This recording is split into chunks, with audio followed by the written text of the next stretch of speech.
Do,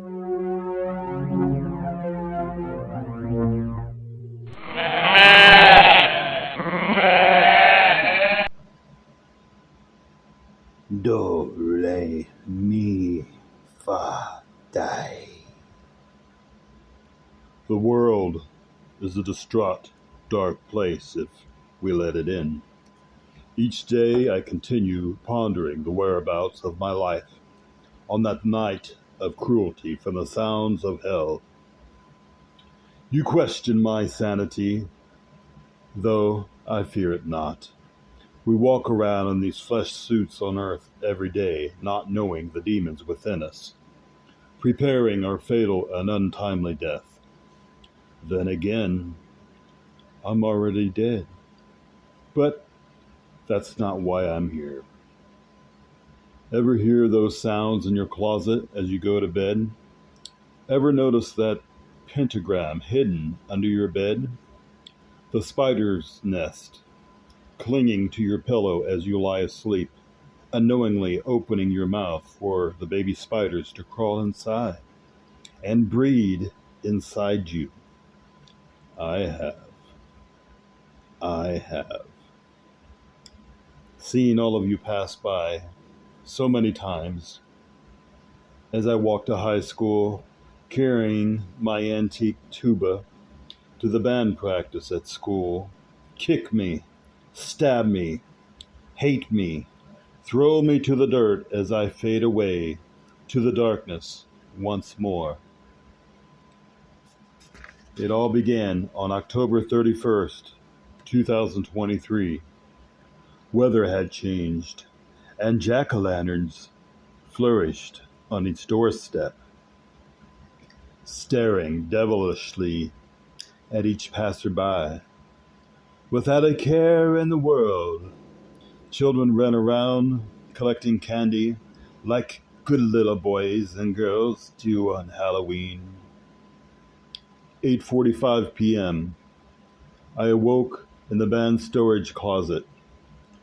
Micah Thompson, a bully at school, shoved me in there as a practical joke. Funny, isn't it? He said as he laughed and walked away. That was at 3:30 p.m. on that ungrateful Tuesday, Halloween day. I passed out after not being able to unlock the door or break it down, in fear of Principal Skinnerd.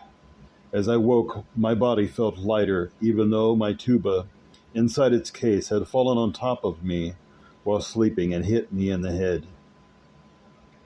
I felt my cheek as it was wet, hands slowly massaging my cheeks, and my mouth, now in shock, covered in blood.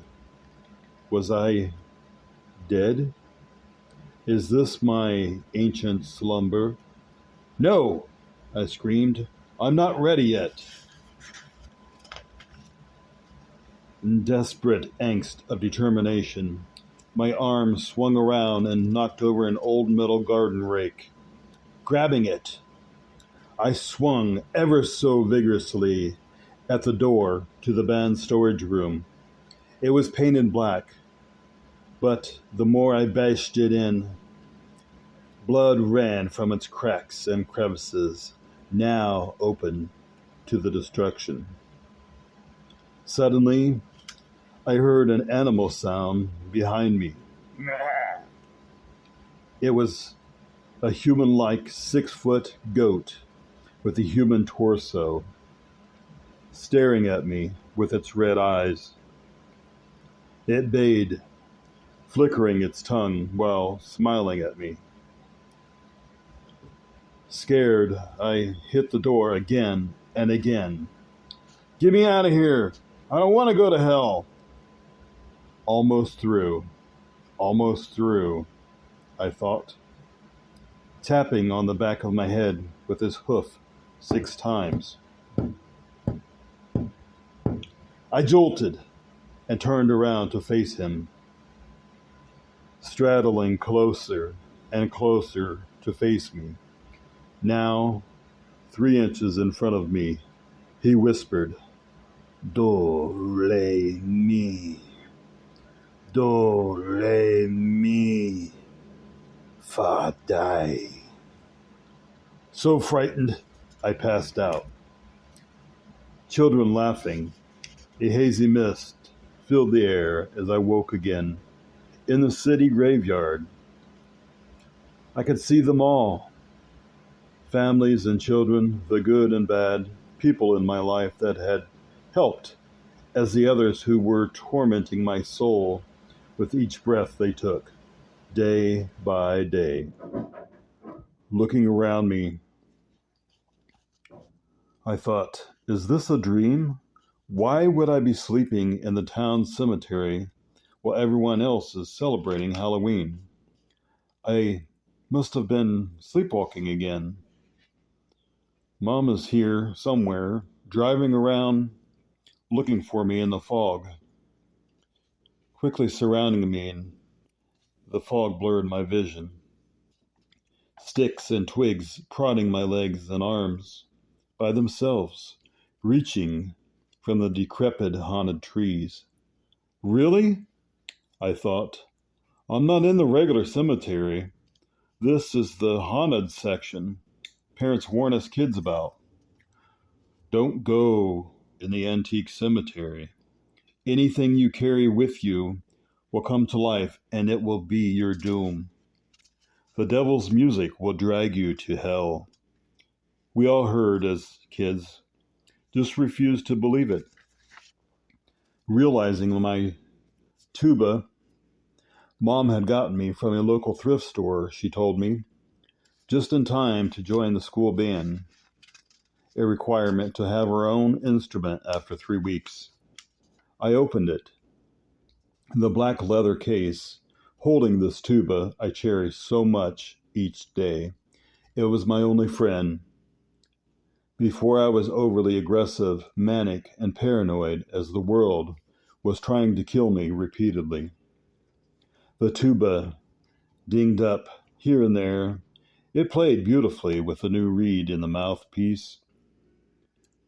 A note inside that read, "To my son, with whom I love willingly to the ends of time. You are my first, you are my last, you are my sunshine. Love, Mom." For a brief second, I forgot where I was, remembering my mom. All of those times she scolded me for so many mistakes I had made. Writing notes so many times that would never made sense to me at the time. And now it all made sense. She loved me unconditionally. She loved me no matter what I had said, no matter what I had done.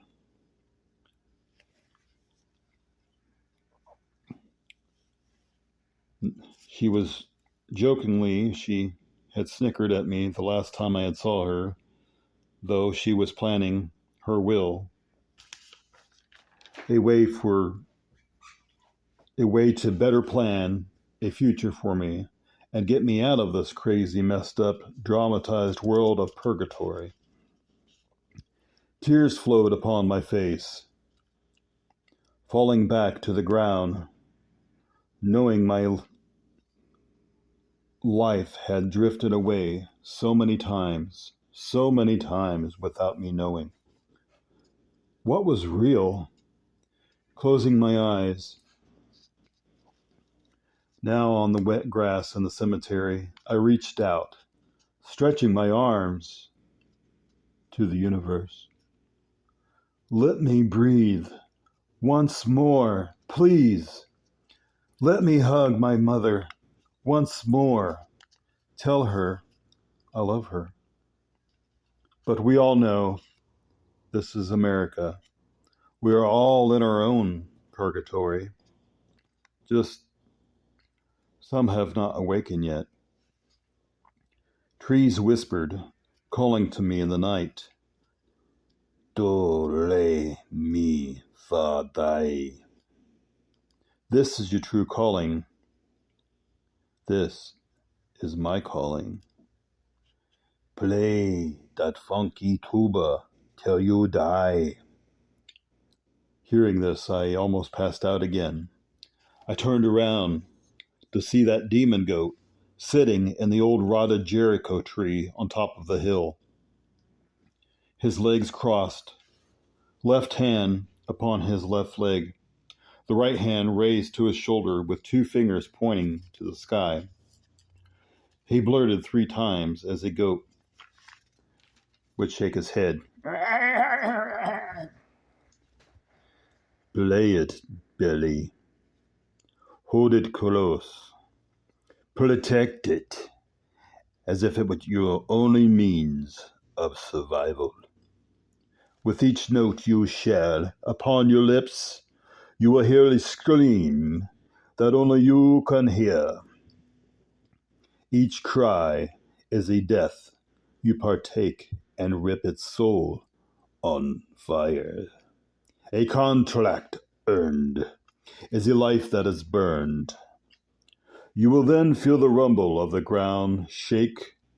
A bell tolls each path, Billy. Each path as the bell rings, and the tuba plays endlessly and willingly. Their life is in your hands. Feed me, Billy. Feed me." "No! There is nothing I will ever do to sell my soul to the devil," I screamed. "You will, and you shall, or everyone you have ever loved, family or friend, even pet, will see you and hate you. Then as you watch, they will all destroy each other as this earth you dwell on will crumble. Feed me, Billy, feed me. Play that funky tuba till you die," he said with a smile. This was the end. Not quite the end of my story, but the end of what I thought life was. It's evil. It's real evil. This tuba is owned by the devil himself. "I forgive you, Mom. I forgive you. You did not know," I whispered. The sky ran red with mist. Silence filled the air. People were gone, no longer seen. Peeking into the eaves and the crevices in the case of the tuba was a yellowish paper. Setting the tuba beside me, I picked it up and read it. "Inside this container lies an ancient evil that will awaken the true cruelty of those who partake and lay lips upon its doorway. They shall know its curse to eternity, without choice of life or death, only to share its demonic fate." October 31st, 1914. A Ouija board was found in a burnt witch's cabin in Salem. It was buried with her bones into this holy soiled ground on the hill of the dead. 109 years shall pass of torment and betrayal, greed, sloth, agony, and hate. Ashes from this Ouija board and the witch's bones were carefully poured into the instrument with a protection spell to the owner. Signed, Mary Brown. October 31st, 1914, Salem, Massachusetts. Heart beating faster and faster. There was no longer my body. I had become its beacon, its dark light for Lucifer by his request. Too late for goodbyes.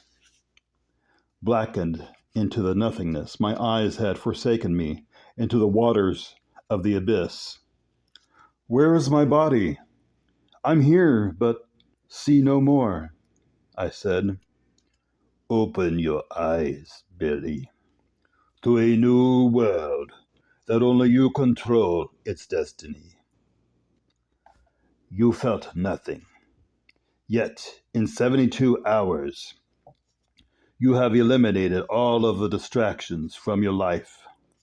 Mankind is in hell. You, Billy, you are its new beginning. Deliver them. Rise, my phoenix, from the ashes, the goat whispered. My body was naked and unpure, not human anymore. My eyes opened again and saw the truth of this planet we call Earth. Flames everywhere. Though I felt no pain, skin red, hands had become claws, as so had my feet. Looking down, I realized I was in the sky, flying. My shoulder blades on my back had become wings protruding from the skin. This truly was my destiny. I was already dead, destroying the world and its inhabitants. Glancing to my left, the cemetery with the Jericho tree on fire, the devil goat man still sitting there in true form and posture. Reaching out, I called to the tuba. Come to me. It swiftly flew up to my hand, no longer heavy. I could do nothing. No more pain, peace, and freedom to create this world that was never meant to exist. I chuckled, laughing endlessly to content. I yelled, band practice is going to be hell. As the world turns over into the fire, I remembered my mother telling my grandmother years before that fate will take her son one day and he will rule the underworld to rise to the phoenix. Family, 3 months later, had thrown her into the local insane asylum hundreds of miles from us, where we never saw her again. My mother was gone. This tuba was not donated by an anonymous donor. It was a haunted, cursed object given from my mother specifically to the school. Principal Skinner had vowed to her it will only go to me. Time had passed. I had forgotten what really happened. A way of mother setting the will to my future, to release me to this hell on earth. She could no longer help me, so she had sold her soul to give me a chance in hell, which had taken the world. I smiled and played one note on this tuba. It rumbled, breathing flames from its opening. Laughing, I flew, carrying my tuba, searching for survivors. Days had went by, years went by, till I had found a forest. Within this forest, it grew darker and darker still. A sign made of wood, a special kind of wood, that had said, I dey shy. Time will die. Welcome to Salem, where witches may fly. I smiled, staring down at 6 women, 6 men, and 6 children as they peered up to me, hovering in my Genesis demon skin suit. One last line before I go. Toot, toot. I did it again, and again, and again, and again.